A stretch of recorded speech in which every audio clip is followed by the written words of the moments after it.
Mesdames, Mesdemoiselles, Messieurs, bonjour. Le cercle d'Artagnan de Lille est heureux de faire sa rentrée ce lundi avec l'intervention de Sylvain Durin à ma gauche. Sa présence ainsi que la vôtre aujourd'hui nous ravit et nous espérons que vous passerez un bon moment. Le travail de Sylvain l'a poussé à examiner les systèmes politiques, religieux et familiaux dans les communautés primitives. De son travail est né un livre et un documentaire intitulé Le sang du père, qui évoque la disparition de la figure paternelle dans nos sociétés modernes. Après le scandale de l'affaire Weinstein et le mouvement MeToo qui a suivi cet événement, un nouveau mouvement féministe est né. Celui-ci finit par prendre l'homme comme seul adversaire, pour ne pas dire ennemi, en occultant totalement la complémentarité homme-femme. Le retour à une société patriarcale est-il souhaitable? Quelle nouvelle organisation sociale pourrait enfin apaiser les rapports entre hommes et femmes? Nous allons laisser Sylvain développer le sujet, après quoi il se fera un plaisir de répondre à d'éventuelles questions. À la fin de cette conférence, nous vous proposerons une petite collection de livres sélectionnés avec soin pour compléter votre bibliothèque. Nous avons également mis en place une petite boîte au cas où certains d'entre vous voudraient nous aider à développer notre cercle. Ceux qui souhaitent recevoir les informations sur nos prochaines conférences peuvent également nous laisser leurs coordonnées. Nous recevrons en novembre, à l'occasion du centenaire de l'armistice de 1918, Sylvain Ferreira sur l'histoire de la Première Guerre mondiale. Je tiens également à vous signaler que cette salle nous est généreusement prêtée et je vous incite donc à consommer en remerciement de cette générosité. Au nom de toute l'équipe du cercle d'Artagnan, je vous souhaite une très bonne conférence. Donc je laisse maintenant la parole à Sylvain. Merci pour ta présentation. Bonsoir à tous, merci d'être venus aussi nombreux. Je tiens d'abord à remercier votre invitation au cercle d'Artagnan. J'ai appris, on a discuté un petit peu, vous êtes très sympathique et ça fait plaisir de voir un petit groupe comme ça en province actif. Je pense que je dois me présenter un peu parce que je pense que les gens ne me connaissent pas. Donc Sylvain Durin, je suis lorrain. J'ai fait mes études en cinéma et j'ai travaillé sur la place du père au cinéma, notamment dans les films d'Audiard, où j'avais comparé à l'époque la place du père dans les films d'Audiard père, Michel Audiard, au film de son fils Jacques Audiard, qui sort d'ailleurs un film là qui va traiter de cette question dans un contexte de western, j'ai oublié le titre. Et j'ai sorti un livre qui s'appelle Le sang du père, qui est disponible là-bas, qui explique les relations père-fils dans les films de Jacques Audiard. Et on se rend compte que le cinéma est parfois en avance sur la réalité, et que le père dans ces films était déjà mis à mal, on peut dire ça comme ça. Et depuis une dizaine d'années, j'ai ouvert mes perspectives, je suis un peu sorti du milieu du cinéma, et j'ai ouvert mes perspectives dans l'anthropologie, notamment l'anthropologie fondamentale, ce qui est un peu une discipline pluridisciplinaire en réalité. Et ça m'a permis de découvrir ce qu'était le patriarcat et le matriarcat. Et ça m'a permis surtout de pouvoir répondre à la propagande qui est donnée en ce moment dans les médias, qui voudrait nous faire croire que la femme est oppressée en tout temps et en tout lieu depuis les débuts de l'histoire de l'humanité, et que l'homme serait, l'homme blanc surtout d'ailleurs, serait le grand Satan. Donc j'ai étudié les communautés primitives et j'ai fait des comparaisons avec par exemple les anthropologies modernes, mais également l'anthropologie de l'islam, de l'hindouisme, et voilà, de plusieurs sociétés et civilisations. On ne va pas parler de tout bien entendu, mais ça donnera jour à un livre que je suis en train d'écrire en ce moment et qui est en précommande sur mon site. Donc je vous parle de ça tout simplement parce que les réalités sont là. Pour écrire ce livre, j'ai besoin de temps. Et les précommandes me permettent d'avoir ce temps, tout simplement. Et donc ce livre, j'espère, sortira en janvier. Le titre n'est pas arrêté encore, mais il retracera toute l'histoire de la figure paternelle depuis les communautés primitives jusqu'à nos jours. Donc on me demande de répondre à la question si le patriarcat est un avenir souhaitable. Donc vous n'êtes pas sans savoir, comme l'a dit Balzac, qu'en coupant la tête du roi Louis XVI, la Révolution a coupé la tête de tous les pères de famille. Pour comprendre cette rupture fondamentale, qui se joue sur 3 niveaux, ça c'est très important, il faut toujours étudier les 3 niveaux, spirituel, politique et familial. Nous allons, si vous voulez bien, retracer les différents cycles historiques qui nous mènent du matriarcat primitif, dont je parlerai quasiment 80% de la conférence, parce que c'est un monde assez méconnu et très mal expliqué en général, justement parce que ces 3 niveaux ne sont jamais étudiés ensemble. Donc du matriarcat primitif et total au patriarcat catholique, pour revenir progressivement aujourd'hui à une nouvelle forme de matriarcat en construction. Contrairement à ce que pense Emmanuel Todd, et je le cite parce qu'il va sortir un livre sur la question, Le matriarcat qui s'annonce ne doit pas seulement s'analyser avec des outils universitaires, car ces outils mettent bien souvent en lumière uniquement les conséquences et jamais les causes. Par exemple, dans son prochain livre, Todd nous annonce un matriarcat futur à venir. Donc moi, ça me va très bien, puisque ça veut dire que la question est mise sur la table, donc pour moi c'est très positif. Mais il se propose de l'expliquer par l'analyse, par exemple, il y en a d'autres, mais par exemple, du nombre d'étudiants de sexe féminin à la faculté, et par la réussite de ces dernières dans les hautes études. Alors que les femmes ont toujours très bien réussi leurs hautes études. C'est quelque chose de... Il n'y a rien de nouveau là-dedans. Ces points sont très intéressants et méritent de s'y attarder, mais peut-être après avoir tenté de trouver les causes. Car ce que j'aimerais faire comprendre ce soir, et dans mon prochain livre, c'est la chose suivante. Le patriarcat comme le matriarcat ne dépendent pas en fait de la domination d'un homme ou des hommes sur les femmes, de l'espèce de clan de l'homme sur le clan de la femme, espèce de nouvelle classe, où le matriarcat n'est pas la toute-puissance d'un clan de femmes sur un clan d'hommes. Pas du tout, c'est la mise en place de systèmes qui dépendent de principes très précis, qui régissent des structures anthropologiques qui les fondent. Et c'est là-dessus qu'il faut être précis à mon avis. Pour être plus clair, ce n'est pas parce que nous sommes dirigés par un roi, par exemple, ou un empereur, que nous sommes en patriarcat. Ce n'est pas non plus parce que nous serons demain dirigés par une femme qui sera élue, selon Jacques Attali, aux prochaines élections présidentielles, que nous serons en matriarcat. Ça ne suffit pas. Ces raccourcis faciles sont dignes de ce que je pourrais appeler la wikipédiatisation de la société. C'est la même logique qui voudrait nous faire croire que l'information principale, je ne sais pas si vous avez vu ça, dans l'arrestation d'un Afghan qui a essayé de poignarder des gens, d'ailleurs il l'a fait, à Paris la semaine dernière, que l'information principale dans cette arrestation, c'est le fait que cet Afghan a failli être lynché par la foule. Certains articles ne mentionnaient même pas le nombre de morts ni de blessés. Donc pour sortir de cette logique terre-à-terre et statistique, universitaire, nous pourrions conseiller à Todd et à bien d'autres de revenir un peu à ce que faisaient nos ancêtres, c'est-à-dire un peu sortir la tête du guidon et regarder les yeux vers le ciel. Car cela nous permettrait de mettre en relation les trois niveaux que je vous ai cités avant. Je les répéterai souvent, mais je vais les répéter, donc niveau spirituel, politique et familial. Car sans ça, je pense que nous passons à côté d'une partie essentielle de compréhension. Donc pour répondre à la question, est-ce que le patriarcat est un avenir souhaitable ? Je vais essayer de passer en revue de la manière la plus claire possible, j'espère que j'arriverai à le faire, ce qu'est d'abord le miroir inverse du patriarcat, c'est-à-dire le matriarcat. Et je commencerai par les communautés primitives. Donc c'est ma première partie. La grande phrase pour comprendre ce qu'est le matriarcat, elle a été donnée par Michel Rouche, qui nous a dit une phrase magnifique. Au commencement était la femme. Le patriarcat, c'est au commencement était le verbe. Le matriarcat, c'est au commencement était la femme. La femme a ainsi pouvoir de vie, mais aussi pouvoir de mort. J'y souscris puisque ma thèse est de dire que toutes les mythologies pré-chrétiennes sont d'essence matriarcale, parce que cycliques, et nous verrons que ce sont des systèmes très violents. Tout le monde connaît Sumer, par exemple, la nature qui est toujours désignée par une déesse mère qui s'appelle Tiamat, ou encore, nous connaissons plus en Europe, Gaïa, par exemple. Donc de la même manière, et c'est la méthodologie que je propose, pour aborder la question des communautés primitives, je vais partir des trois niveaux. Cette méthode nous permettra de contrer les foutaises lancées comme de la confiture au cochon par BFM et consorts, à savoir le genre de poncif totalement ahistorique dont je vous ai parlé déjà. La femme tente de sortir de l'oppression patriarcale qui a eu lieu en tout temps et en tout lieu. Si Madame la Ministre veut bien ouvrir ses écoutilles, nous allons commencer par le niveau 3, à savoir le niveau familial, car je pense que c'est le plus facile à comprendre et on peut aborder les choses sereinement. Donc je me base sur des travaux scientifiques. Là je vais vous citer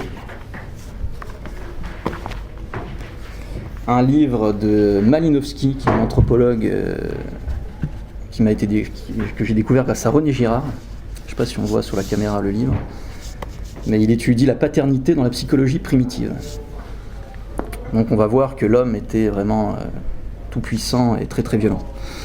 Donc ça se passe aux îles Trobriandais, donc c'est en Nouvelle-Guinée.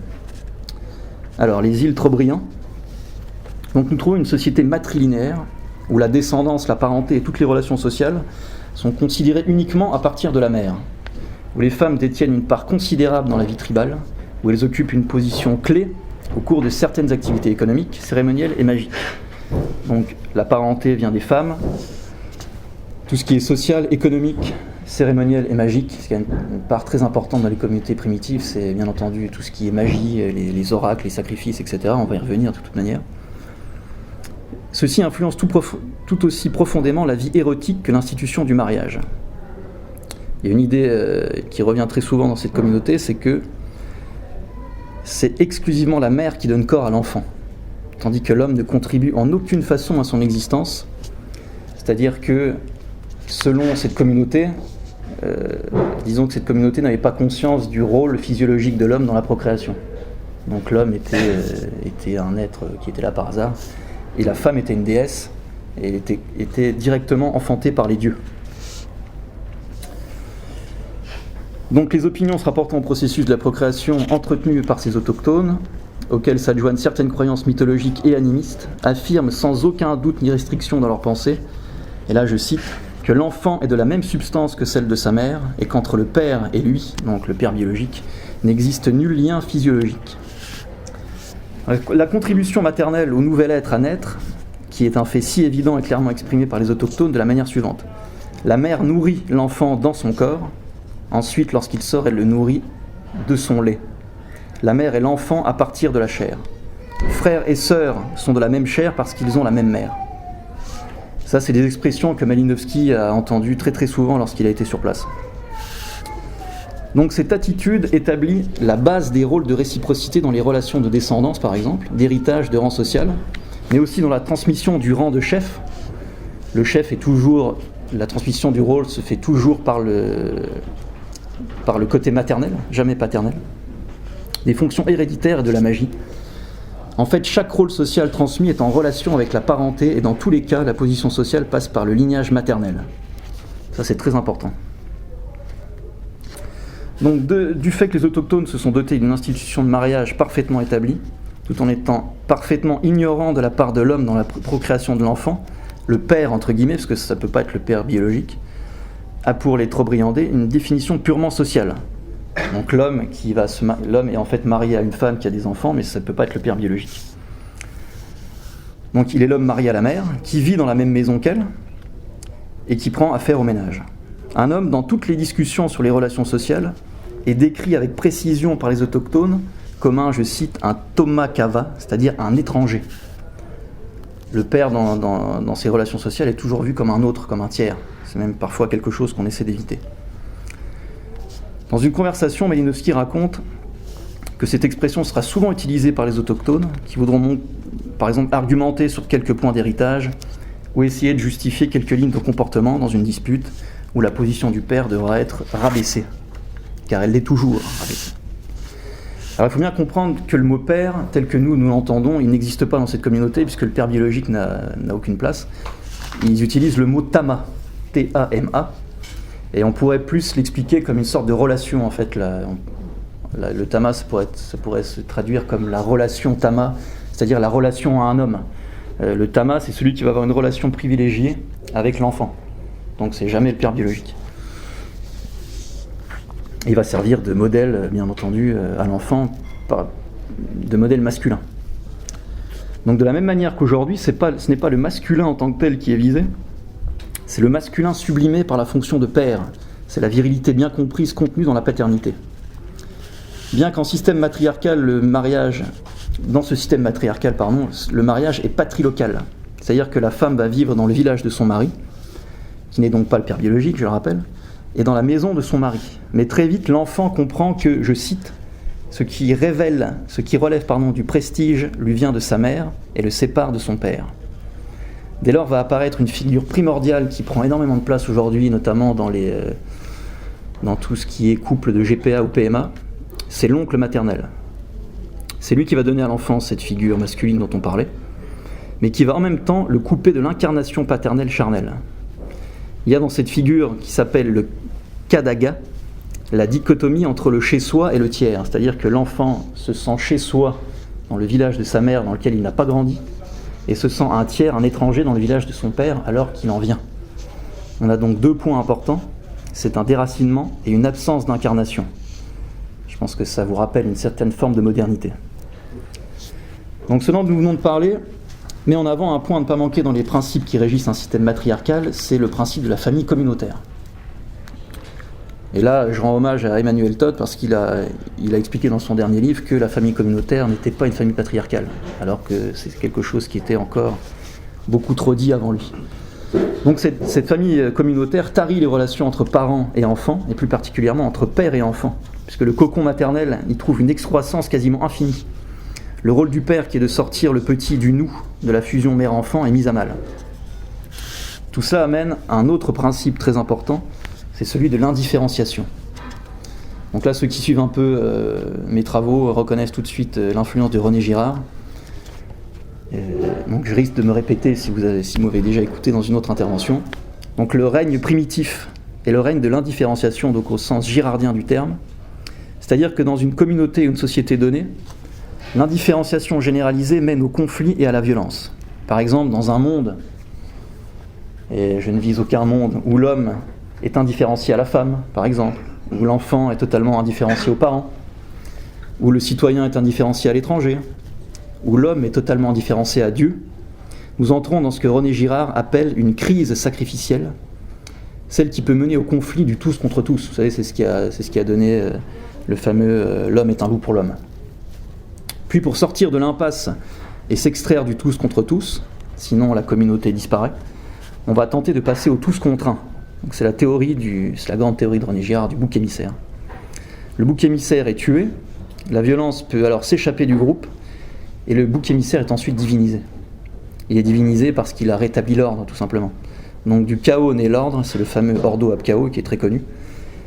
Et l'on va construire autour de ce crime rituel de nouvelles lois et une nouvelle culture.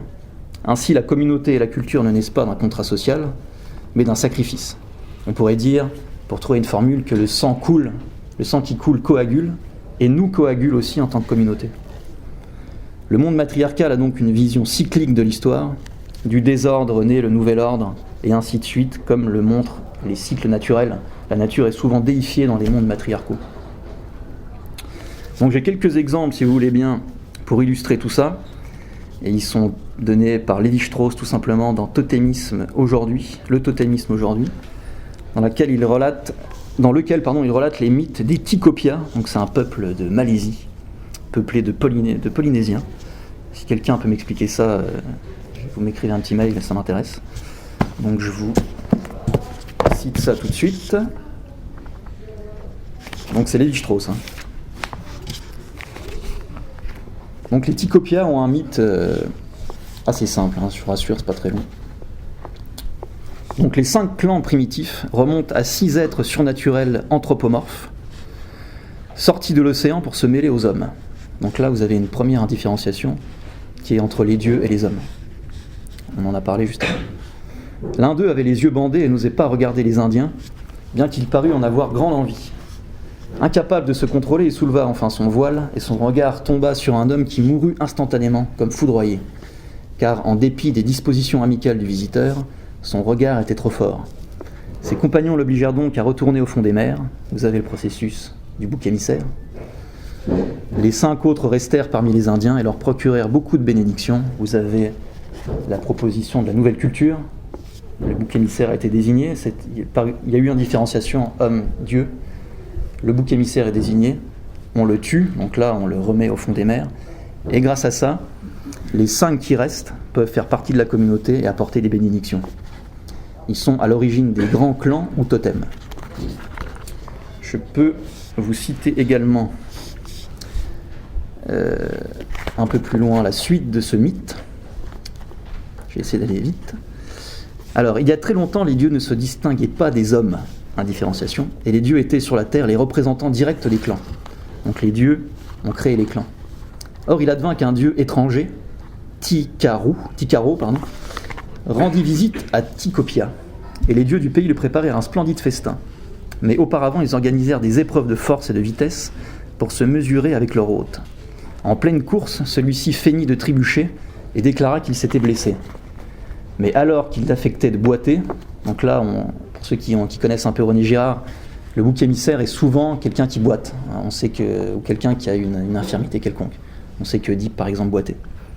Il bondit vers la nourriture entassée et l'emporte vers les collines. La famille des dieux se lança à sa poursuite. Donc vous avez le tous contre un.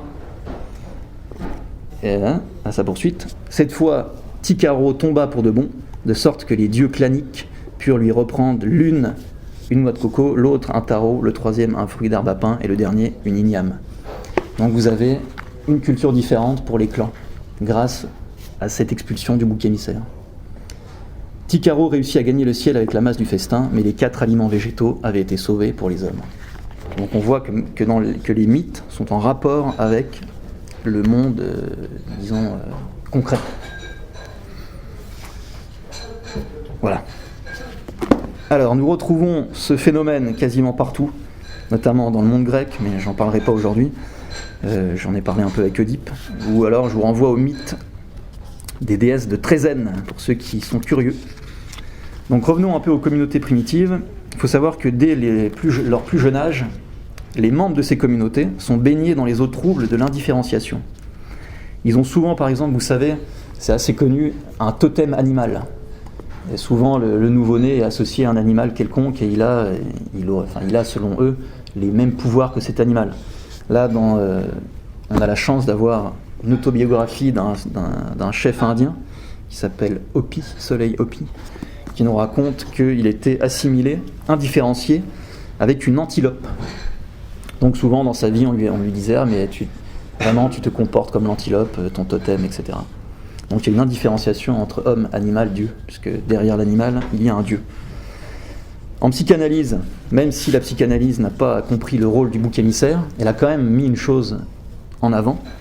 Avec Freud, on peut quand même lui trouver ça. C'est que l'animal totémique, là je cite, était là pour se substituer au père. On comprend pourquoi ce totem est présent dans les communautés primitives, puisqu'elles sont matriarcales. Vous rencontrez aussi souvent le mythe du jumeau, du double monstrueux ou indifférencié.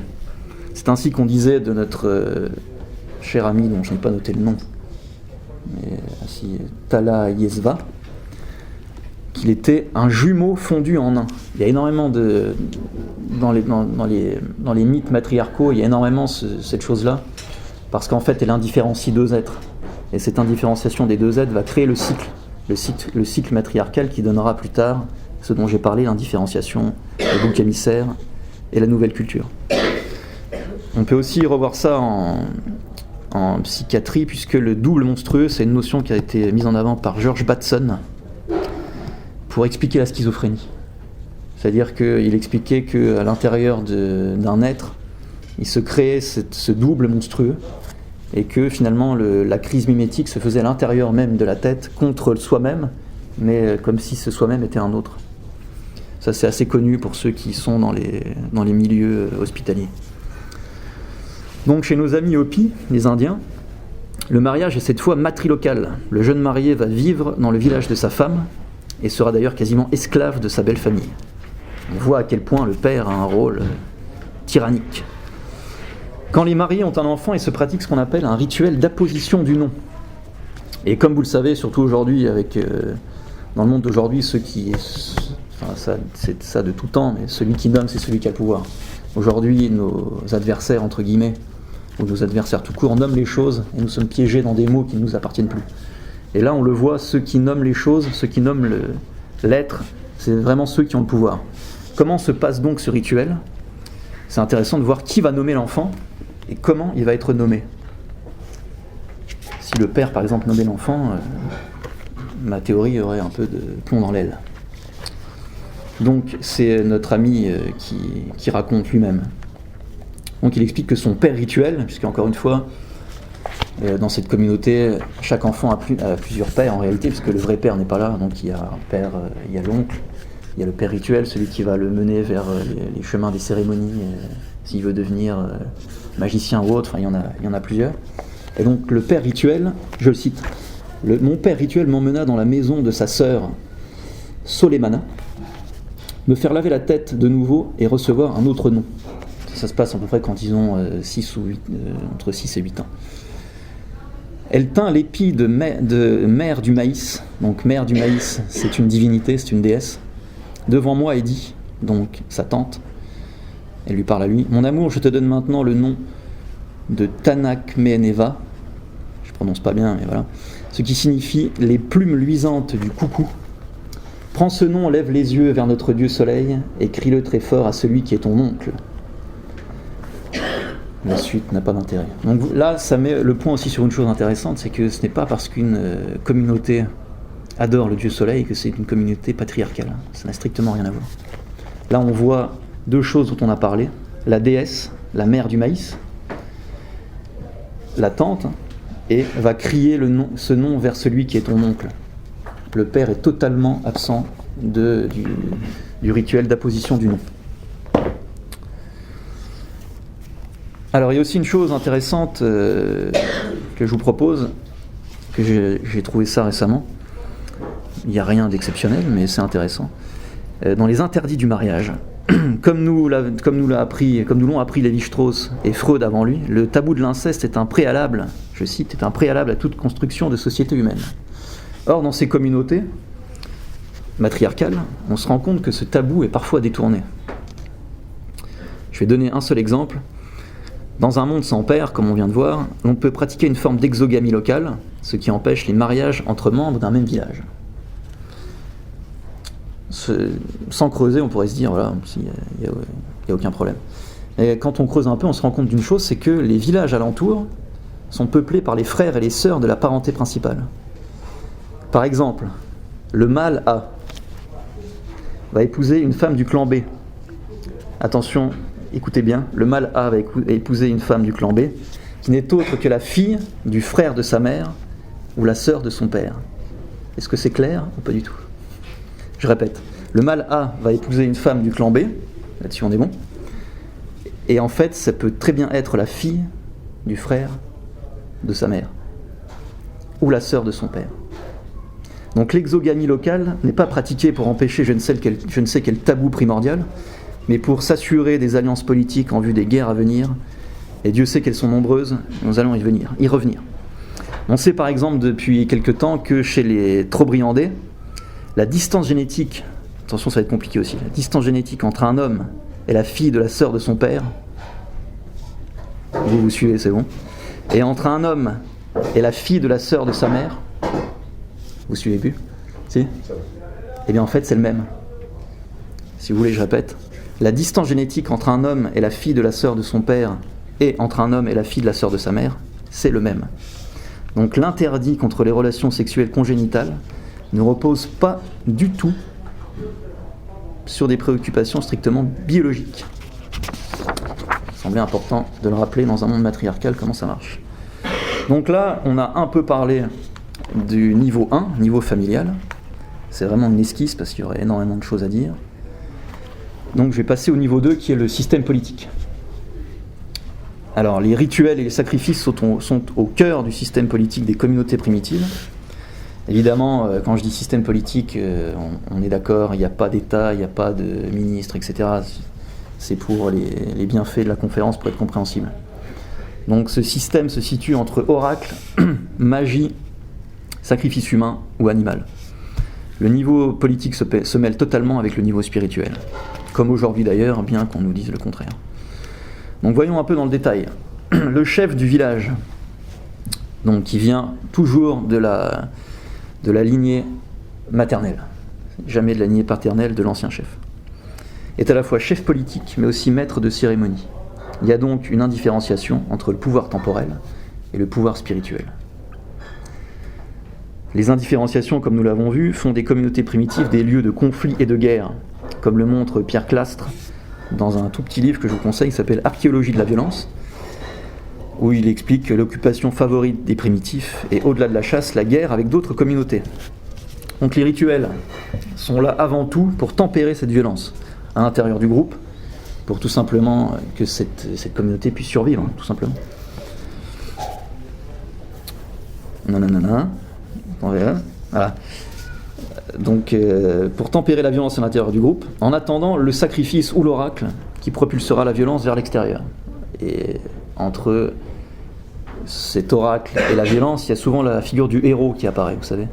C'est cet homme un peu supérieur qui va, par une élancée virile, vers le village extérieur, accomplir quasiment des miracles. On connaît ça aussi dans la Grèce antique ou la Rome, etc. donc qui va propulser la violence vers l'extérieur. Donc le rôle du chef va tout simplement être de pallier le rôle du père qui est absent, en devenant un faiseur de paix, en étant généreux. C'est quelqu'un qui donne énormément de choses à lui, qui finalement est très pauvre, en étant aussi bon orateur et en ayant aussi plusieurs femmes. Pourquoi ? Bon orateur pour éviter les conflits, plusieurs femmes pour prouver au groupe qu'il sait gérer concrètement ces conflits. C'est ce que vous retrouvez encore en Afrique. Moi j'ai fait des documentaires notamment au Togo, au Bénin. Pour être chef du village, il faut avoir plusieurs femmes. Et celui qui a plus de femmes, ça veut dire qu'il sait gérer les conflits. Donc on le met chef du village. Donc encore une idée reçue qui tombe à l'eau. Si Madame Schiappa nous écoute, la polygamie est d'essence matriarcale. Je ne sais pas si ça me vaudra un procès, mais on verra bien. Donc le chef va être l'intégrateur des différences. Là, je peux vous citer les Tupinamba, qui sont assez connus, un peuple d'Amazonie, donc les autochtones brésiliens. Quand ils ont un prisonnier, ils ne le tuent pas, ils l'intègrent dans leur communauté, ils lui donnent une femme, ils lui donnent un métier, et ils le gardent pendant 2, 3, 4, 5, 10 ans. Et ils le gardent pourquoi ? Parce que quand l'indifférenciation généralisée atteindra son paroxysme, ils auront trouvé leur bouc émissaire parfait. Parce qu'il sera à la fois comme eux, puisqu'il est dans leur communauté, mais il sera différent. Donc le tous contre tous pourra se transformer en tous contre un sur cet étranger, alors qu'on l'a bien traité. Et toujours pareil, l'ordo ab chaos, derrière ça, l'ordre nouveau pourra réapparaître, et cet étranger sera divinisé. Donc voilà pour le système entre guillemets politique. On peut attaquer celui qui est le plus important pour moi, le plus intéressant, c'est le niveau 3, qui est le niveau spirituel. Donc étudier ce niveau en dernier va bien montrer que les croyances religieuses et les principes qui en découlent ont une influence majeure sur la vie des peuples. C'est une chose qui est trop souvent faite, même dans nos milieux, c'est de tourner en ridicule les croyances des autres. Je crois au contraire qu'il faut les prendre au sérieux et essayer de les analyser, parce que ce sont les croyances religieuses qui cimentent les peuples. Donc la vision cyclique que nous avons vue dans les 2 autres niveaux va bien entendu être présente dans leur spiritualité et dans les récits des mythes fondateurs notamment, qui est souvent basé sur la réincarnation. Et qu'est-ce que la réincarnation sinon l'image d'un cycle perpétuel ? Donc chez nos amis trop brillants, la nouvelle vie commence avec la mort. Il faut donc suivre la progression de l'esprit jusqu'à ce que nous retrouvions trace de son retour à l'existence terrestre.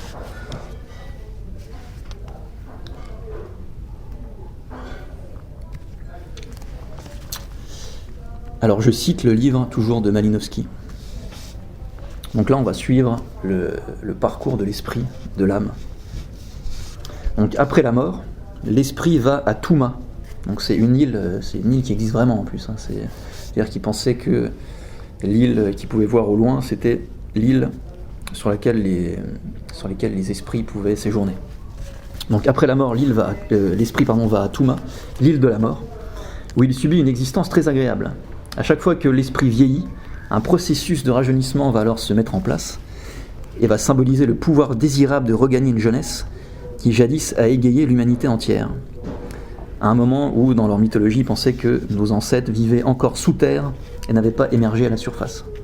Donc en allant sur cette île, l'esprit va être comme dans ce cocon de l'époque où nos ancêtres vivaient sous la terre. Donc ils rajeunissent, ces esprits rajeunissent sur l'île. Donc ces esprits rajeunis, ces petits bébés pré-réincarnés, sont la seule source à partir de laquelle l'humanité puise ses nouvelles réserves. La seule source. L'enfant non encore né trouve le chemin vers les îles Trobriandaises, et là directement un chemin vers l'utérus de la femme, mais toujours celui d'une femme qui provient du même clan de l'enfant esprit lui-même, et du clan maternel bien entendu. Donc à souligner que l'enfant est toujours vécu comme un cadeau venant d'un ancêtre du clan maternel. Donc c'est souvent par exemple la grand-mère ou l'arrière-arrière-grand-mère qui revient, ou la tante. Petit détail important que nous raconte Malinowski dans la vie de cette communauté, c'est qu'il est extrêmement mal vu, vous imaginez bien, de faire remarquer la ressemblance entre un homme et son fils. Et pourquoi ? Parce qu'en fait, on retrouve ici le jeu du double monstrueux, vous savez, du double mind, comme disait Batson. Car si on acceptait cette ressemblance, on reconnaîtrait le rôle physiologique du père, mais on créerait aussi une relation de double avec une figure paternelle. ce qui mettrait à mal toute la logique matriarcale. Et Malinowski raconte qu'il a évité de justesse le lynchage, cette fois-ci un vrai lynchage, parce qu'il a simplement dit à un homme « Ah, c'est étrange, tu ressembles à cet enfant ». Et il a vraiment évité de justesse le lynchage. Donc la métempsychose, la migration des âmes dont on vient de parler, est très présente dans les mythes primitifs. Et nous verrons plus loin que c'est également repris par d'autres religions et par d'autres systèmes de pensée, comme la Kabbale par exemple, mais aussi le monde hindouiste, hindou, grec, etc. On ne parlera pas de tout, mais on ira un peu plus vers la Kabbale. Donc la migration des âmes, point très important du système patriarcal, s'accompagne d'un autre aspect qui est le monisme. Et là, je vais vous citer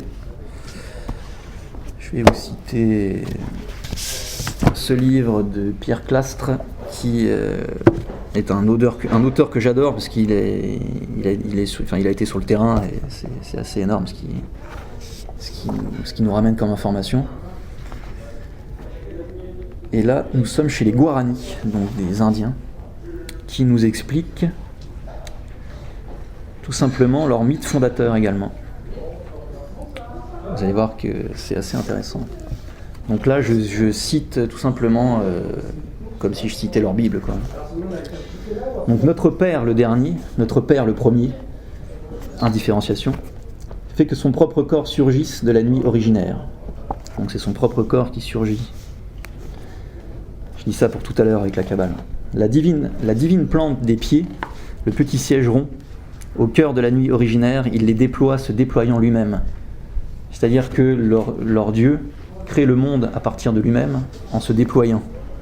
On verra ça tout à l'heure avec les principes de la Kabbale. Divin miroir du savoir des choses, c'est beau en plus, hein, entente divine de toutes choses, divine paume des mains, paume divine aux ramures fleuries, il les déploie se déployant lui-même, Namandu, donc ça c'est le nom de leur Dieu, au cœur de la nuit originaire. Voilà, je peux m'arrêter là, je pense que c'est assez clair sur l'indifférenciation et le fait en fait d'être dans l'immanence, c'est-à-dire que les choses viennent directement de Namandu. Et je voulais aussi vous citer un autre passage, puisque ce peuple a été quasiment exterminé par... je ne vais pas parler de ça. A été quasiment exterminé, mis dans des caves, etc. Et on a pu les écouter un peu vers la fin de leur existence, quoi. Et là, voilà ce qu'un chef disait aux jeunes qui voulaient aller dans les villes et ne voulaient plus être indiens, en fait. Je vous cite que la fin. C'est pourquoi tu les prononceras en abondance les paroles d'âme excellente, pour celui dont la face n'est divisée d'aucun signe. Tu les prononceras en abondance les paroles ô toi, carré, hein, pour tous, les destinés à la terre indestructible, à la terre éternelle, que nulle petitesse n'altère, toi, vous. Le monisme, c'est ça en fait, c'est-à-dire que dans leur spiritualité, le monde est un. Tout est un. Il n'y a pas de créateur ni de créature, tout est un, tout vient d'une même source. Et quand il parle pour celui dont la face n'est divisée d'aucun signe, il parle évidemment du signe chrétien de la croix, qui divise, qui est l'inverse de l'indifférenciation. Et l'indifférenciation matriarcale et la différenciation patriarcale du Christ. On y reviendra plus tard. Et c'est pas un délire de ma part, puisque c'est clairement expliqué dans le livre que ces Indiens Guarani voyaient le signe chrétien comme un signe de division, et ils avaient raison. Le patriarcat divise, comme la vérité. Alors, c'est pas... Donc nous... ça, je vais pas en parler. Alors, sans le savoir, je viens de vous décrire absolument tous les projets qui sont cachés derrière le transhumanisme. Indifférenciation multiple, homme, dieu, robot, métempsychose, migration des âmes par ordinateur, pourquoi pas sur clé USB, mort du père remplacé à la fois par la science et par l'oncle maternel, ce qu'on voit avec la PMA sans père. On pourrait presque s'arrêter là parce que tout y est, on est en fait pas du tout dans un monde de progrès, on est dans un monde de retour en arrière, dans un monde cyclique qui reprend toujours les vieilles idées. Et je pense que le rôle caché de la modernité, c'est la réalisation matérielle et concrète de ces mythes primitifs. Donc vous comprenez maintenant ma volonté d'analyser le système matriarcal par ces trois niveaux et par cette méthode. Cela permet d'amener le concept que je propose et que je proposerai d'expliquer dans mon livre, à savoir celui de matriarcat sacrificiel, car il me semble contenir en lui le lien entre le niveau familial et le niveau politique, à savoir l'organisation familiale, la mort du père, la famille communautaire, etc., mais aussi le mot sacrificiel qui fait le lien entre ces deux niveaux et celui qui est toujours ou souvent oublié, à savoir le spirituel. Le matriarcat contient le niveau familial, politique, et par sacrificiel, on a, si vous voulez, l'architecture qui relie les trois points.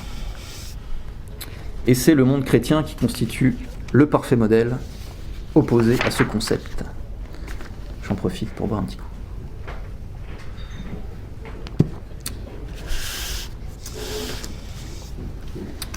Donc si vous voulez, je fais un petit résumé des points qu'on a vus dans le monde matriarcal.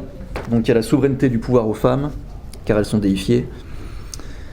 Il y a l'absence de père tel que nous définissons, il y a le rôle de l'oncle maternel, il y a la tanistrie, directe ou indirecte, j'en ai pas parlé, mais j'en parlerai peut-être plus tard. Le rôle magique et guerrier de la femme, l'héroïsation de l'homme pour le sacrifice, le double mind généralisé et la violence généralisée.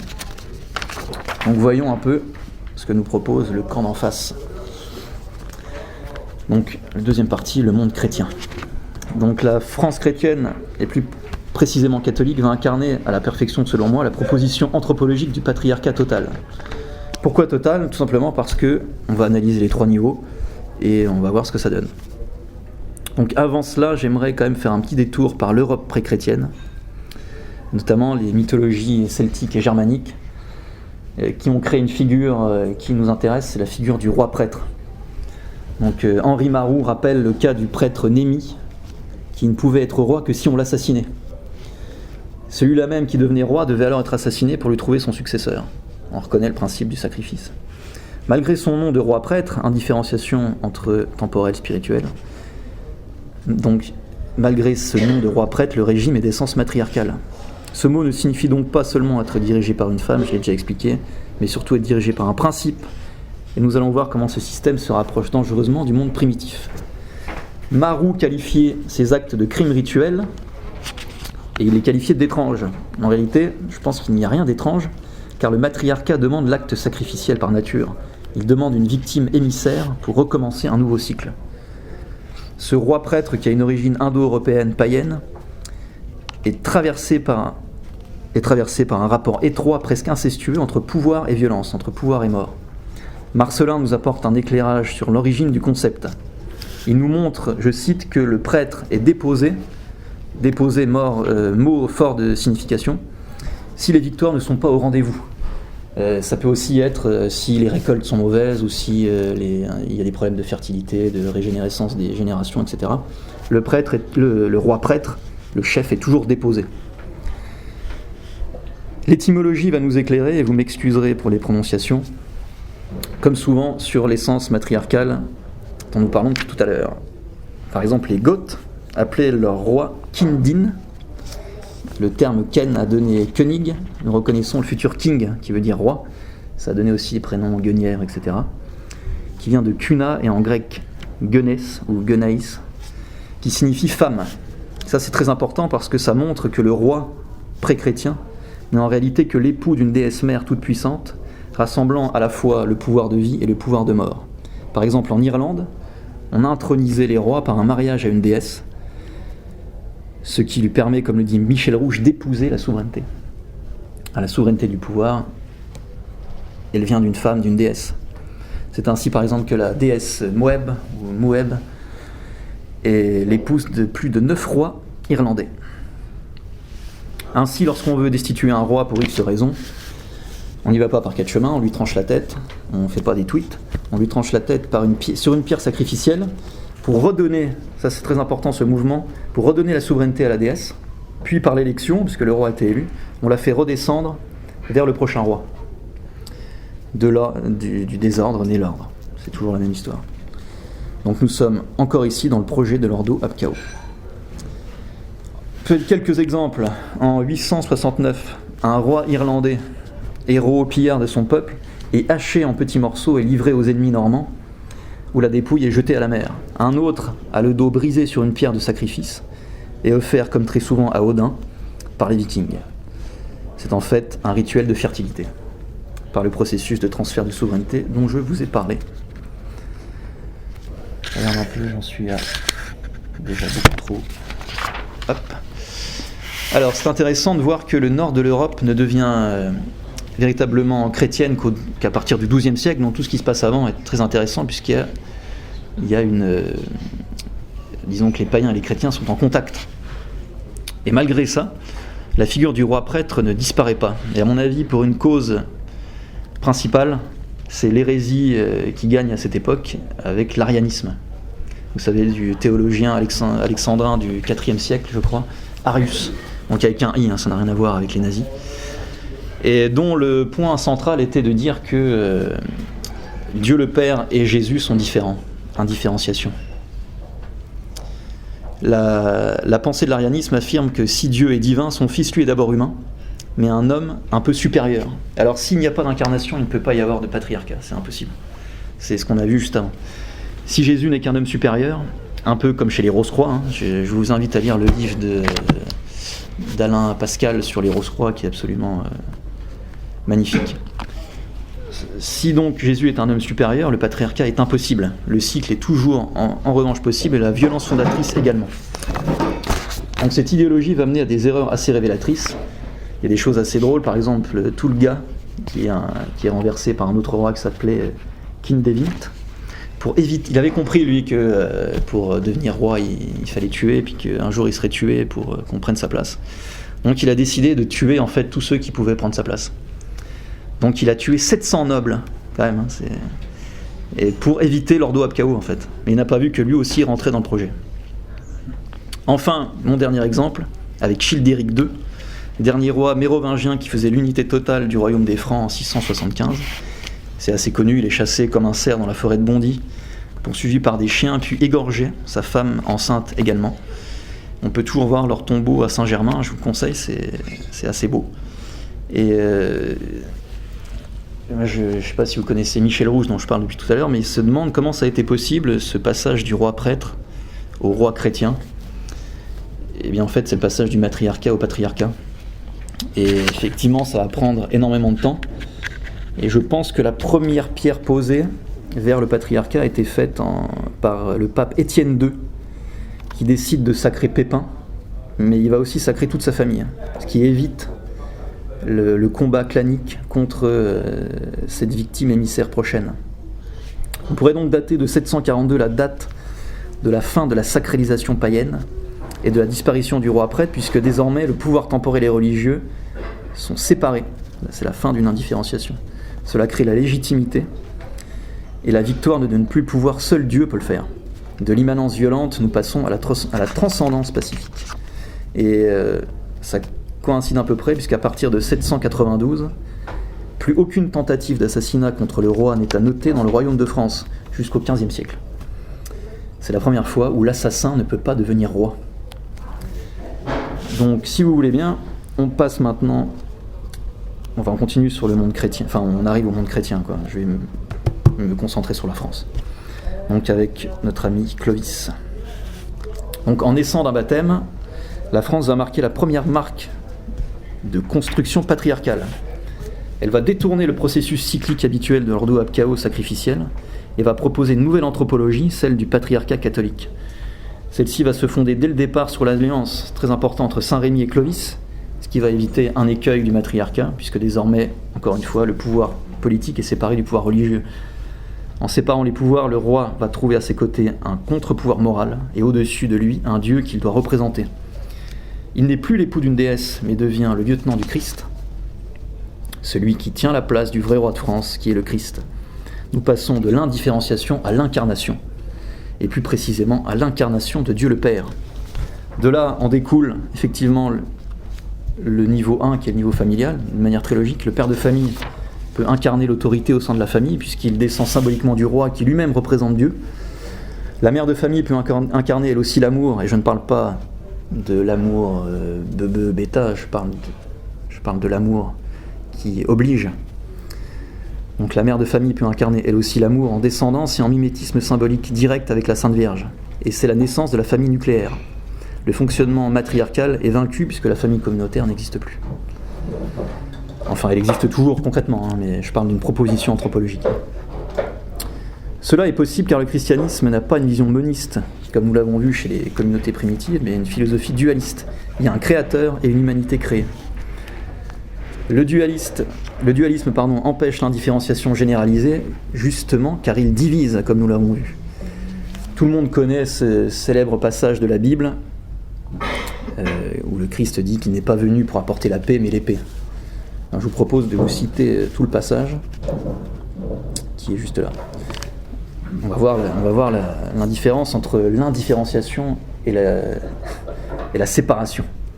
Ne croyez pas que je sois venu apporter la paix sur la terre, je ne suis pas venu apporter la paix, mais l'épée. Car je suis venu mettre la division entre l'homme et son père, entre la fille et sa mère, entre la belle-fille et sa belle-mère. Et l'homme aura pour ennemi les gens de sa propre maison. Le Christ divise, il différencie, car comme nous l'avons dit avant, la vérité elle-même divise. Division entre le bien et le mal, entre mensonge et vérité, entre ordo, abkao et la grâce.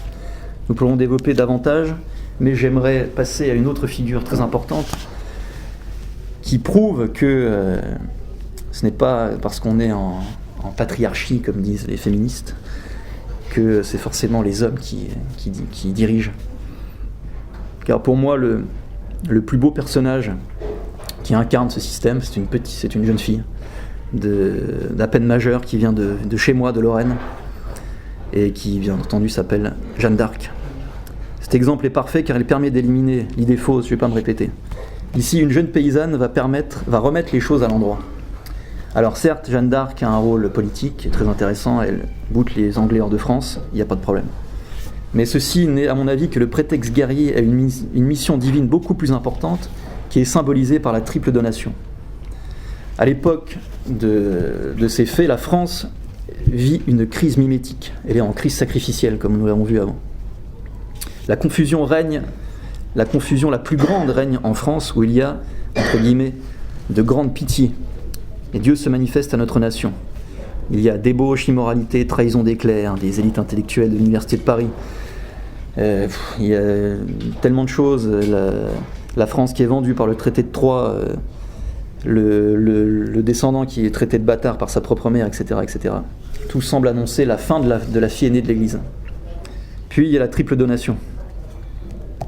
Donc la triple donation du royaume de France est racontée dans le Breviarium Historial. Donc c'est quelque chose de très sérieux. Et je vais vous la raconter tout simplement. Il faut imaginer la petite Jeanne devant Charles. Jeanne dit à Charles: « Sire, me promettez-vous de me donner ce que je vous demanderai ?» Le roi hésite puis consent. Il lui dit oui. « Sire, donnez-moi votre royaume. » Le roi, stupéfait, hésite de nouveau, mais tenu par sa promesse et subjugué par l'incendant surnaturel de la jeune fille, « Jeanne, lui répondit-il, je vous donne mon royaume. » Après quoi, voyant celui-ci tout interdit et embarrassé de ce qu'il avait fait, Jeanne dit: « Voici le plus pauvre chevalier de France, il n'a plus rien. » Mais cela ne suffit pas, la pucelle exige qu'un acte notarié en soit solennellement dressé et signé par les 4 secrétaires du roi. Elle dit: « Notaire, écrivez. » Le 21 juin de l'an de Jésus-Christ 1429 à 4 heures du soir, Charles VII donne son royaume à Jeanne. Elle dit de nouveau: « Écrivez encore, Jeanne donne à son tour le royaume de France à Jésus-Christ. » Nos seigneurs, dit-elle d'une voix forte à présent, c'est Jésus-Christ qui parle à travers ses cordes vocales. Moi, Seigneur éternel, je la redonne au roi Charles. C'est l'acte de patriarcalisation le plus parfait, puisque le Christ est refait roi de France, le roi est de nouveau le lieutenant du Christ, le patriarcat est remis en place. Le cycle sacrificiel est évité, malgré le fait que nous étions dans un moment de violence de tous contre tous. Et Sainte Jeanne d'Arc, on pourrait le dire comme ça, a refait du Clovis une deuxième fois. Je dis deuxième et pas seconde parce que je prie souvent pour que la troisième arrive. Rappelons que Jeanne est née le 6 janvier, date de l'Épiphanie qui commémore la manifestation de Jésus au roi mage. Elle est née dans un village qui est pas loin de chez moi, qui s'appelle Domrémy, qui veut dire la maison de Rémy. Je pense que la symbolique est claire. On peut revenir un peu, si vous voulez, à l'époque du Christ lui-même, parce que, également, lorsque le Christ se fait chair, le monde est en crise. Il est aussi en une période de crise sacrificielle. Et nous pourrions alors penser que Jésus ne sera qu'un moyen comme un autre de créer une nouvelle culture, comme d'autres prophètes avant lui. Mais il va d'ailleurs y avoir des tentatives de Satan de remettre le processus du double monstrueux dont je vous avais parlé dans le Nouveau Testament. Mais le Christ va les refuser d'une manière assez spéciale. Donc là, je vais vous citer le passage de la tentation du Christ, en espérant le retrouver rapidement.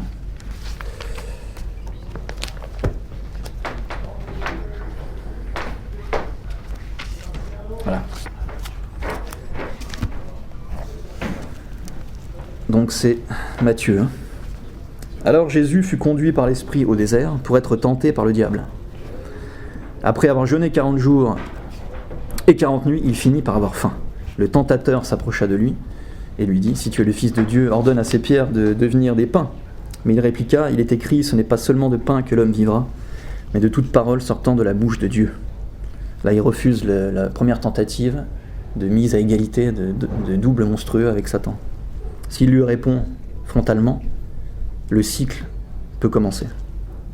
Alors le diable l'emmène dans la ville sainte, le place sur le faîte du temple et lui dit « Si tu es le Fils de Dieu, jette-toi en bas, car il est écrit, il donnera pour toi des ordres à ses anges et ils le porteront sur leurs mains pour t'éviter de heurter du pied quelques pierres. » Jésus lui dit « Il est aussi écrit, tu ne mettras pas à l'épreuve le Seigneur ton Dieu. » Encore une fois, d'une simple phrase, il le renvoie dans les cordes.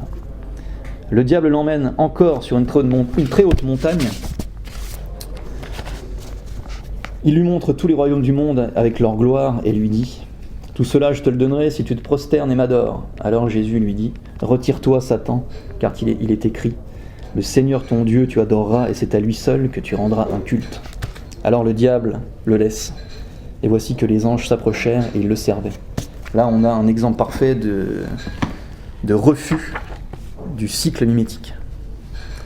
Donc là, ce passage est évidemment très connu et a été étudié par la psychanalyse, qui nous a souvent analysé ce passage en nous disant que Jésus n'était qu'un symbole, un archétype de l'homme face à ses tentations, face à la faim, le pouvoir, le narcissisme, etc.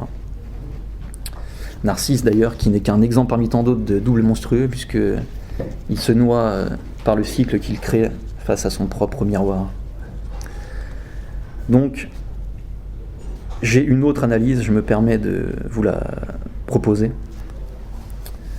Donc Satan va tester Jésus pour voir qui se place là dans le désert devant lui, parce que il sent que c'est peut-être un prophète comme un autre, il ne sait pas encore. Ne sachant pas s'il s'agit comme auparavant d'un prophète ordinaire, il va mettre en place son jeu de double monstrueux. Si le Christ répond de manière frontale, alors il n'est pas le Fils de Dieu, mais un simple prophète. Et Jésus détourne grâce à ses réponses. On peut même se demander si c'est pas Jésus qui tente Satan en réalité. Il tente Satan à la tentation. Et il tente Satan pour petit à petit lui faire comprendre qui il est. Et on peut aussi comprendre une chose, c'est que le cycle mimétique dont nous avons parlé est d'essence satanique. Les mécanismes dont nous avons parlé dans les mondes matriarcaux, ce sont les mêmes qui sont utilisés par Satan.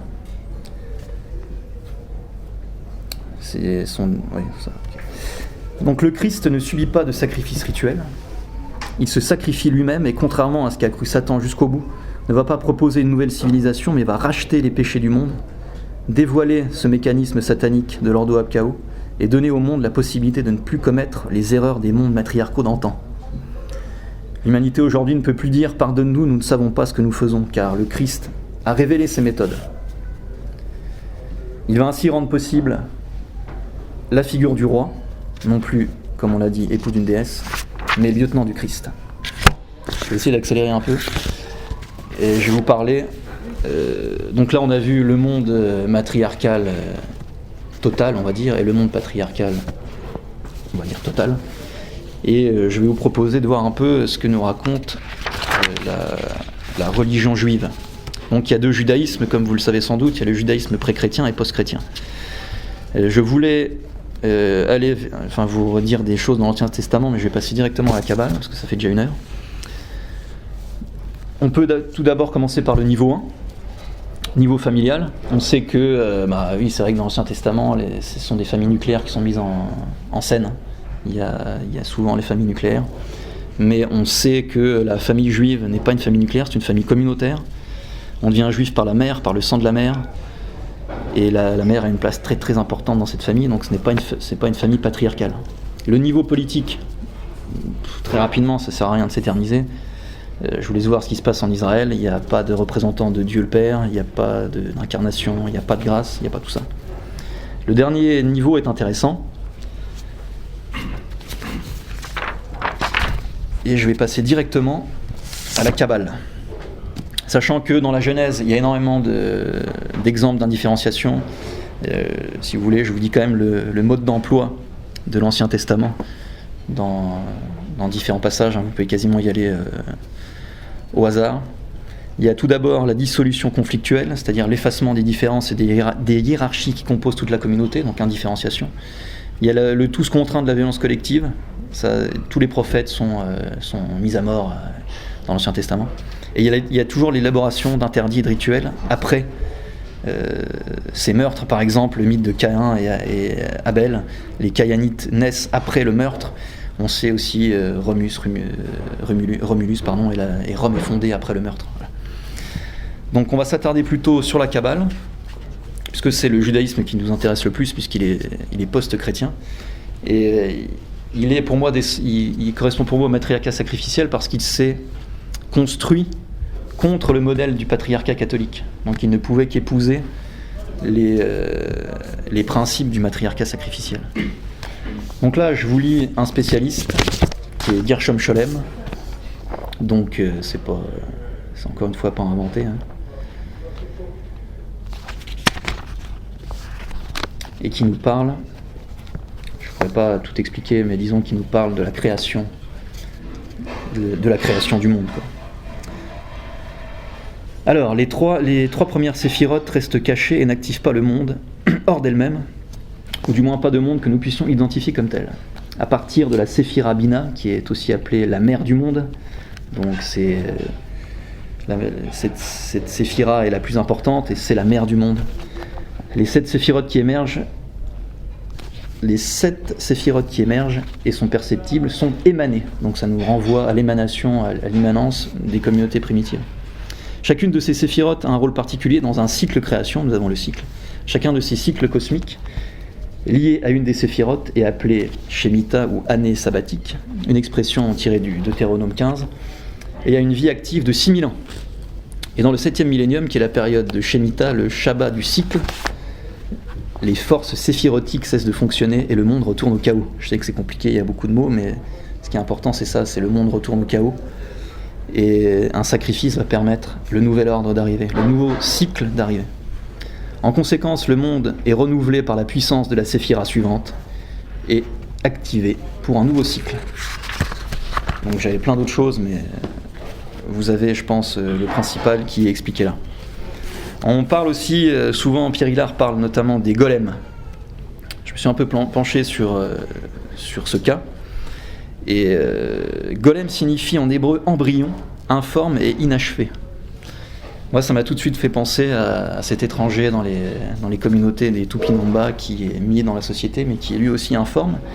Il est un peu inachevé, puisqu'il ne fait pas partie de la maison. Et c'est un embryon de ce qui sera plus tard, c'est-à-dire le bouc émissaire. Donc je pense que le golem est en fait le bouc émissaire du judaïsme post-chrétien. Un golem est un être créé non pas par Dieu mais par l'homme. Il comporte en lui une indifférenciation majeure, car est-il un monstre, un robot ou un homme ? Personne ne peut vraiment le dire. Au départ, aidant la population, comme dans le livre de Marek Alter qui s'appelle Le Kabbaliste de Prague, il devient finalement la source des échecs et se voit terrassé par le peuple.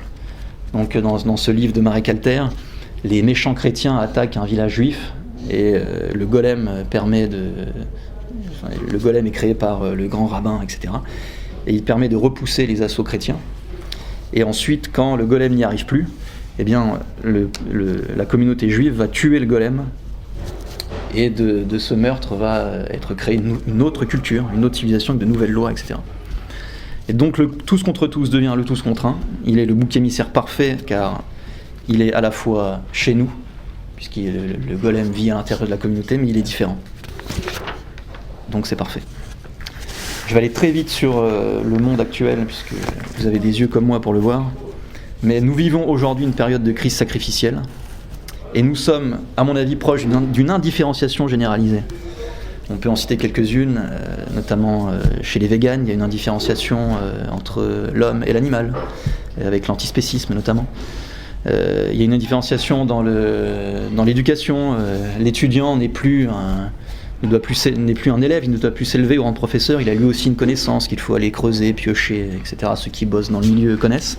Il y a une indifférenciation entre l'homme et la femme. Demain, une indifférenciation entre l'homme et le robot. Une indifférenciation entre les stériles et les fertiles, avec la PMA notamment. Il y a aussi... Enfin, vous voyez le monde comme moi, il y en a tellement, on pourrait encore faire 1 heure.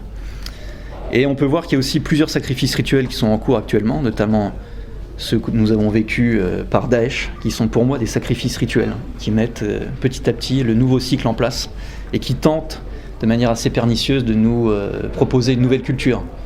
Et on voit que ça fonctionne, hein. Il y a eu très peu de réactions contre l'immigration, contre tout ça. Bon là, je vais dire, entre vous, vous pouvez parler entre vous, mais la masse marche dans ce truc-là, et on sent le cycle arriver. Et on peut se demander pourquoi nous en sommes arrivés là et d'où ça vient, et je pense tout simplement que ça vient de la Révolution. Puisque la Révolution a utilisé les méthodes du matriarcat sacrificiel, à savoir le sacrifice du roi qui était le lieutenant du Christ. Et cette fois, c'est le sang du lieutenant du Christ lui-même qui amène le pays à sa perte. La République, comme on le sait, substitue les symboles chrétiens pour se les approprier. Par exemple, on avait vu récemment, il y a peut-être 1 an ou 2, Régis Debray nous parler de la République, c'était assez énorme, où il disait que la République, ce ne sont pas seulement des institutions, il faut avoir la foi, avait-il dit. Et il a raison. Hein, c'est moqué ça aujourd'hui, mais il a raison, le système politique ne doit pas être détaché de ce fameux niveau 3 spirituel. Et il nous avait gentiment donné la prière. Je ne sais pas si vous l'aviez vu, la prière à la déesse Marianne. Parce que là, le roi était lieutenant du Christ, mais le président de la République est lieutenant de Marianne. Je sais pas. Alors, je cite, hein, « Salut Marianne pleine de force, le peuple est avec toi. » Bah voyons. « Le fruit de tes entrailles, la République est bénie. » D'accord. « Sainte Marianne, mère du droit, aie pitié de nous. Sainte Marianne, délivre-nous, vierge de la liberté. Sainte Marianne, délivre-nous des rois et des papes. » Ça, c'est fait. Sainte Marianne, vierge de l'égalité. Hein. Égalité, c'est l'indifférenciation. Délivre-nous des aristos. Bah oui, forcément. Sainte Marianne, vierge de la fraternité. Délivre-nous des soldats. Sainte Marianne, vierge de la justice. Délivre-nous des juges. Ainsi soit-il. Grandiose. Et il ajoutait que l'Assemblée nationale était le temple de la République. Je vous propose de terminer mon intervention par un contrepoison. Et si j'ai été assez clair dans mes explications, vous allez voir dans ce contrepoison plusieurs indices qui empêchent le cycle matriarcal de se mettre en place. Il s'agit du Notre Père. Donc Notre Père qui êtes aux cieux, que ton nom soit sanctifié, que ton règne vienne, que ta volonté soit faite sur la terre comme au ciel. Donne-nous aujourd'hui notre pain quotidien, pardonne-nous nos offenses comme nous aussi nous pardonnons à ceux qui nous ont offensés. Ne nous induis pas en tentation et délivre-nous du mal. Voilà, c'est autre chose que la prière de Debray. Donc pour répondre à la question qui nous a été posée ce soir, le patriarcat est-il un avenir souhaitable ? Je me permets de faire un trait d'humour et d'imiter Rambo, figure ô combien virile. Et je dirais ceci, entre vivre dans le matriarcat sacrificiel et voir le monde se déliter sous nos yeux, ou se battre pour un patriarcat catholique, pour peut-être un jour voir un monde meilleur pour nos enfants et nos petits-enfants, à vous de choisir.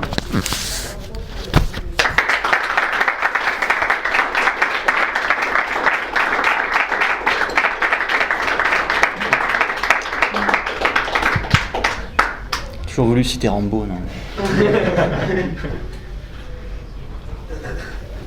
Il y a des questions ? J'espère avoir été un peu clair, c'est beaucoup d'informations, mais je le serai plus dans le livre, puisque évidemment j'aurai plus le temps d'expliquer les choses.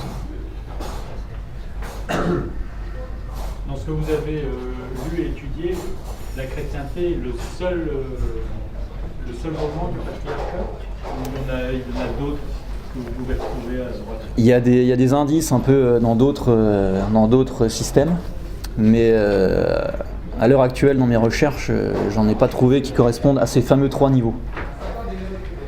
Il y a même des communautés primitives qui ont un niveau 1 ou 2 qui peut se rapprocher du système patriarcal. C'est ce que je disais tout à l'heure, le matriarcat peut être tellement diffus et tellement multiple qu'effectivement on peut en trouver de toutes sortes, mais le patriarcat est tellement puissant qu'il ne peut être que tout ou rien. On ne peut pas être un peu patriarcal ou à 10% ou à 99%. C'est tout ou rien. Tandis que c'est vrai que le matriarcat, il y a beaucoup de... Là même dans ce qu'on a cité, il y a des fois où c'est matrilocal, patrilocal, donc ça peut être des indices, voilà.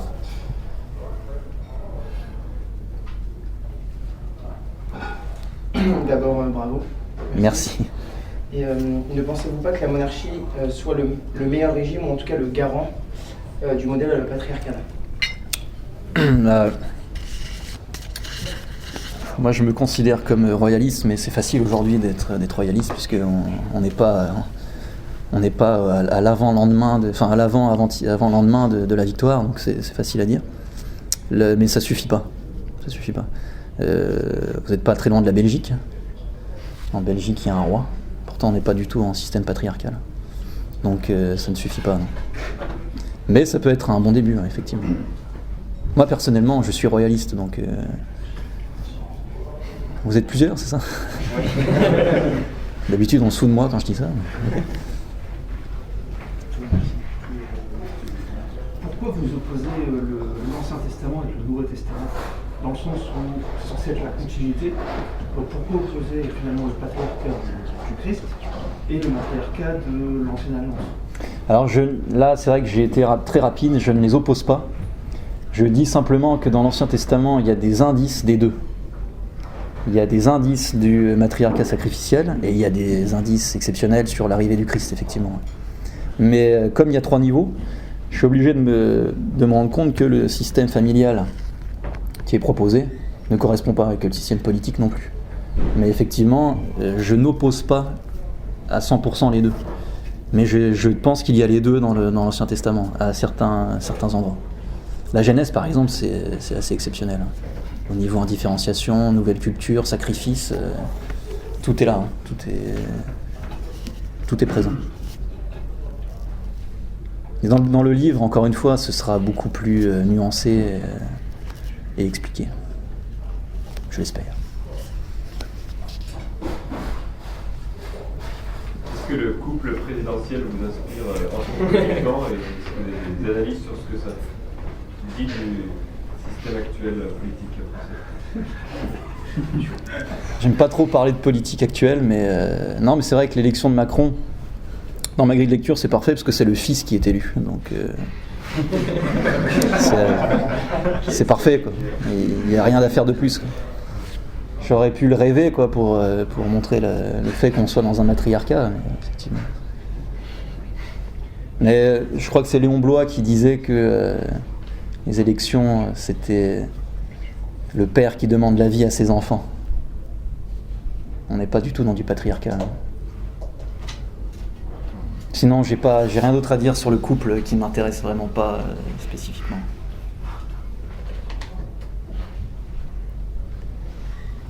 Vous aviez une question, je crois.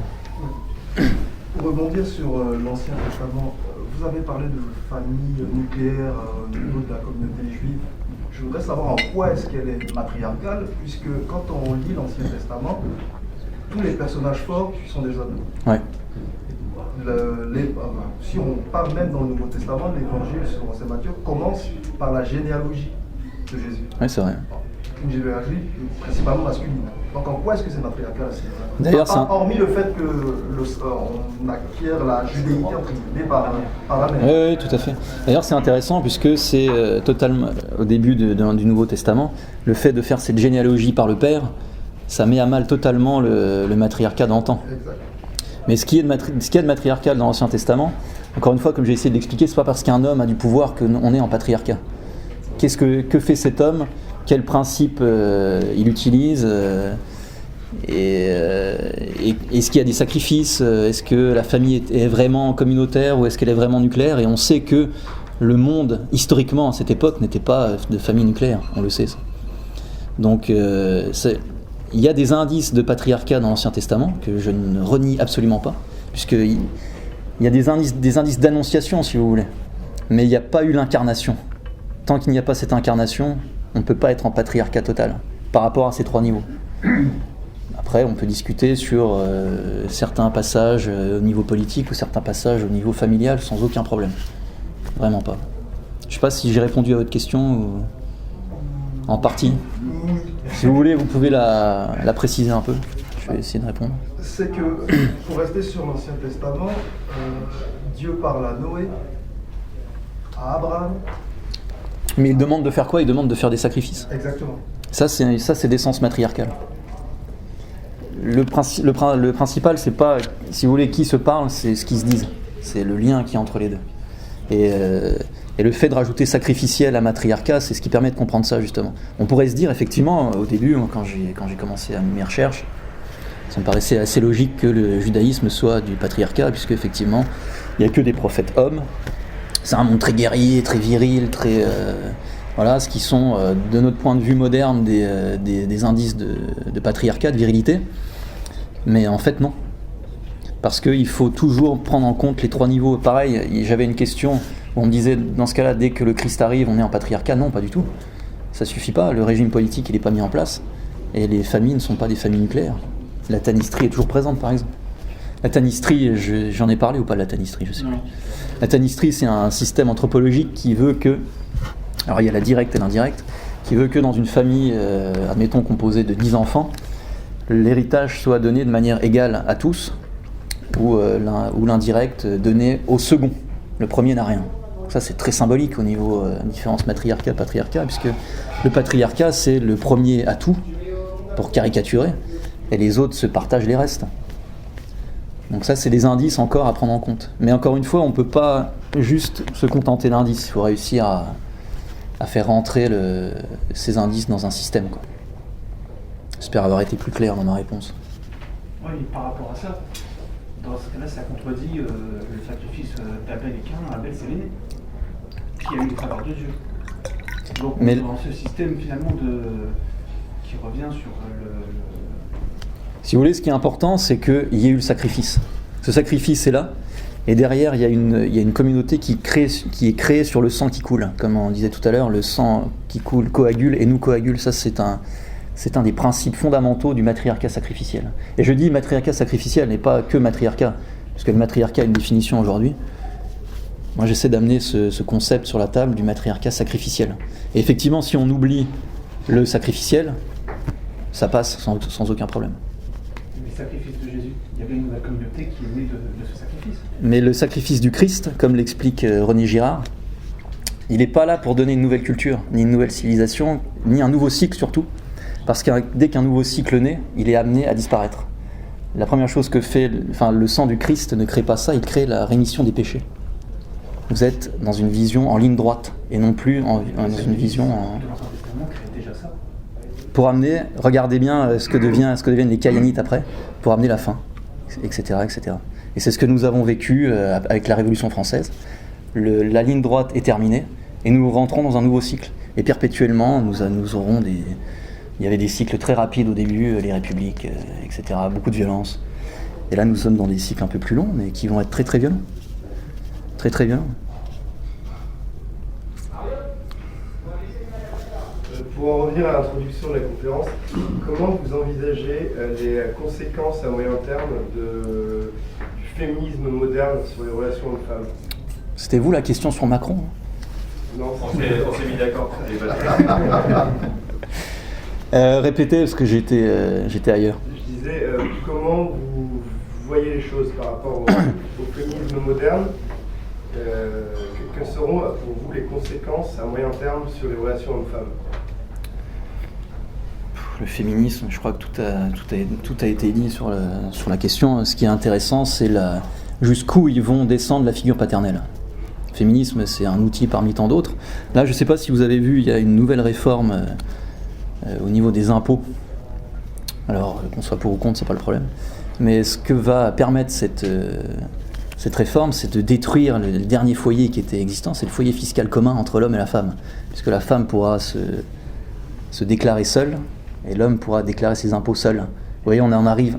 Ils ont tellement gagné qu'ils en sont à là, quoi, de détruire carrément le foyer fiscal qui n'a pour nous aucun intérêt, mais qui est symboliquement important. Donc oui, le féminisme, c'est... Enfin, moi, ça devient même ridicule, hein, le gars qui dit qu'il n'est pas un homme, ou je sais plus quoi. Enfin, je trouve que c'est tellement ridicule qu'on peut même pas la peine de s'y attarder, quoi. Mais ils iront toujours plus loin. Hein. Ils iront jusqu'au bout la PMA sans père. Voilà, le père n'existe pas, mais je pense qu'ils iront même jusqu'à la PMA sans femme. Hein. Ils iront partout de toute façon. Et on rejoint les communautés primitives où le père n'existe pas. Et on n'a même plus conscience de qui est le père. Le père biologique n'existe pas. C'est ce qui nous rend comme du progrès. C'est un gigantesque retour en arrière. Est-ce que vous ne pensez pas que, par exemple, une loi récente comme la loi sur le harcèlement de rue n'est pas néfaste pour la femme, puisqu'en fait, au fin de compte, les hommes ne seront plus aborder les femmes en dehors de leur petit monde confiné. Écoutez, du coup, les interactions seront beaucoup plus rares. Oui, je suis d'accord. Oui, mais vous savez, moi je viens de la campagne, je suis arrivé à Lille tout à l'heure. Vous ne pouvez pas draguer une femme dans la rue, parce que tout le monde est comme ça. Qu'est-ce que vous voulez draguer? C'est pas possible. Faut avoir Tinder. Ouais, faut avoir Tinder. C'est impossible. Donc oui, non, mais je pense surtout aux jeunes en fait qui vont, aux jeunes garçons qui vont avoir en tête que draguer une femme, ça coûte 90 €, quoi. Je pense que psychologiquement, ça va avoir un impact quand même. Mais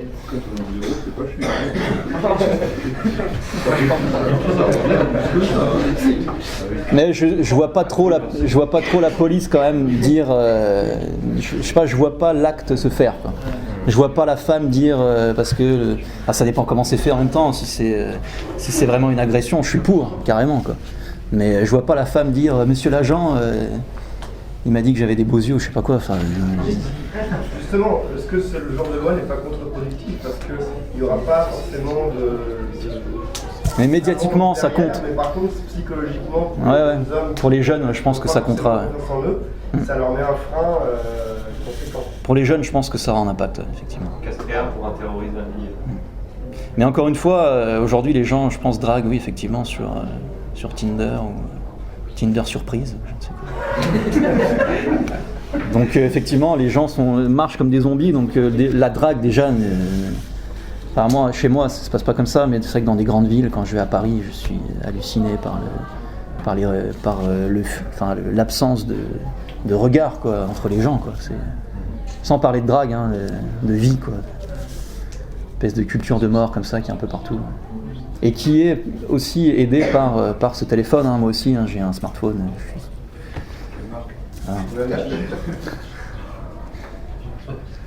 J'ai deux questions. Oui. Vous sembliez d'accord pour dire tout à l'heure que la croix divise. Oui. C'est votre question? Oui. La deuxième question, c'est est-ce que vous trouvez que le Père de Jésus, c'est le même Dieu que Yahvé? Très lourde question à laquelle je ne répondrai pas maintenant, mais je répondrai à la première. La croix divise, oui, elle divise, évidemment, elle divise. Elle divise la vérité divise. Vous pouvez être frère avec quelqu'un qui ne croit pas et qui ne suit pas les préceptes du Christ, vous êtes divisé. C'est ça l'important de la croix, et puis même le signe de croix est un signe de division. Si vous voulez, je vous donne un peu mon analyse, c'est que le signe de croix transcendantal, il évite quoi? Il évite la crise mimétique entre les gens. Il sépare comme ça. Et la suite horizontale, elle empêche l'indifférenciation entre l'homme et Dieu. C'est-à-dire que la croix, c'est l'antidote. C'est l'antidote à la violence, c'est l'antidote à tout, mais c'est quelque chose de violent, c'est quelque chose qui divise. Ça ne peut pas être quelque chose qui rassemble pour rien. Aujourd'hui, on veut tous nous rassembler aujourd'hui, on est tous rassemblés par communauté, clan, etc. Mais la croix divise. La croix divise beaucoup, même en nous-mêmes. Il y a beaucoup de gens ici qui sont de retour vers le christianisme, et j'en fais un peu partie. C'est un peu ce qu'a vécu Clovis quand on lui a dit n'adore plus ce que tu as adoré et adore ce qui vient. C'est quelque chose qui nous divise de l'intérieur. Ça divise en nous, ça nous sépare du péché originel, le baptême. C'est quelque chose de très violent. Donc oui, la croix divise. Elle sépare, ouais. Elle nous sépare nous-mêmes, elle nous sépare des autres, jusqu'à ce que vous là, vous m'avez l'air très rassemblés, mais peut-être que vous avez des choses en commun, en rapport avec cette croix. Je ne sais pas, je ne vous connais pas assez. J'espère avoir répondu à votre question. C'était ma réponse. Est-ce qu'on peut considérer que l'islam apporte une forme de patriarcat? Alors l'islam, j'ai pas fini mes recherches sur l'islam, mais si vous voulez, j'aurais tendance à répondre non. Mais je suis dans mes recherches pour comprendre si ça vient de l'anthropologie maghrébine ou si ça vient de l'islam en tant que tel. Parce que effectivement, ça Michel Rouche l'avait bien noté aussi, l'immigration africaine nous ramène du matriarcat, parce que c'est des familles communautaires, il y a de la polygamie, etc. Et ça nous ramène des sacrifices aussi, l'islam nous ramène des sacrifices, parce qu'il y en a aussi. Donc je préfère ne pas être précis sur la réponse. J'irai plutôt vers le non aujourd'hui. Mais je laisse le doute possible. En tout cas, les deux niveaux, clairement non. Les deux premiers niveaux, non. Moi, je n'ai pas compris en quoi pour vous le terme de sacrifice est en lien avec le matriarcat. C'est que j'ai mal fait mon travail. Quand je suis revenu sur les communautés primitives, je ne sais pas si vous vous souvenez, j'ai expliqué que le fait qu'il n'y ait pas de père amenait à une indifférenciation généralisée qui menait au tous contre tous. Ça, c'est pas moi qui l'ai inventé, hein, c'est Hobbes, etc. Et pour sortir de cette chose-là, il faut absolument un sacrifice. Dans l'histoire de l'humanité, ça s'est toujours passé comme ça. Le tous contre tous se transforme en tous contre un, le fameux bouc émissaire, qui est ensuite divinisé. Il y a énormément d'exemples dans la Grèce antique qui ne viennent pas forcément là, mais il y en a énormément, où c'est souvent un boiteux d'ailleurs qui est là, qui prend tout pour lui et qui ensuite est vu comme un dieu. Et les gens ensuite se rassemblent autour de cette divinité, un nouveau cycle commence, et ça recommencera dans 500 ou plus longtemps. Ça c'est vraiment une... Le lien avec la femme en fait. Avec la femme, non. Avec le système matriarcal, oui, mais pas avec la femme. Le fait qu'il n'y ait pas de père, ça permet l'indifférenciation, le tous contre tous, qui donne le sacrifice. Le fait que ce soit une femme, c'est pas si important en fait. C'est encore une fois, matriarcat, c'est pas forcément dirigé par une femme. Donc en fait, vous appelez matriarcat le système dans lequel il n'y a pas de père. Pas seulement, parce qu'il y a les trois niveaux. Donc il faut toujours creuser plus, mais ça peut être un bon indice, effectivement, pour le niveau familial.